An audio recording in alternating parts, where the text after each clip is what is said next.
Hi guys, today Meesho fines பார்ப்போமா? Today நான் மீஷோவிலேருந்து ஒரு இயரிங்ஸ் தான் ஆர்டர் பண்ணியிருக்கேன். ஒரு பியூட்டிஃபுல்லான இயரிங்ஸ். நீங்கள் பார்க்கும்போதே உங்களுக்கு தெரியும். நான் ஓப்பன் பண்ணி காட்டுறேன் பாருங்கள்.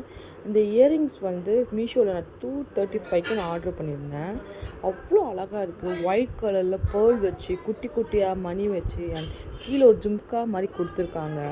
பார்க்கவே ஒரு தாமரை பூ மாதிரி இருக்குது. அந்த டிசைனே அழகாக இருக்குது. மேலே ஒரு பூ மாதிரி வச்சு கீழேயும் அழகாக ஒரு பெருசாக காதுக்கு வேர்த்த மாதிரி கொடுத்துருக்காங்க. நம்ம இது வியர் பண்ணும்போது அது அழகே தனியாக இருக்குதுங்க. நான் அந்த வியர் பண்ணி உங்களுக்கு காட்டியிருப்பேன். அந்த வீடியோ லாஸ்ட்டில் வரும் பாருங்கள். இது வியர் பண்ணுறப்போ ஒரு சூப்பரான ஒரு ஃபீல் இருக்குது. அண்ட் எல்லா ட்ரெஸ்க்குமே மேட்ச் ஆகும். ஒரு ஒயிட் கலர் சாரீ கட்டினாலும் சரி, ஒயிட்டில் போட்டாலும் இல்லை கலர் ட்ரெஸ் கூட இது நம்மளுக்கு மேட்ச் ஆகும். வெஸ்டர்னுக்கு மேட்ச் ஆகும். அந்த மாதிரி ஒரு இயரிங்ஸ் இது பார்க்கவே அவ்வளோ க்யூட்டாக அண்ட் எலகண்ட்டாக இருக்குது. இது வந்து மீஷோவில் வந்து 235க்கு சேல் பண்ணுறாங்க. ஒர்த்து மணிக்கு இது. இந்த மாதிரி இயரிங்ஸ் உங்களுக்கு பிடிக்குமா?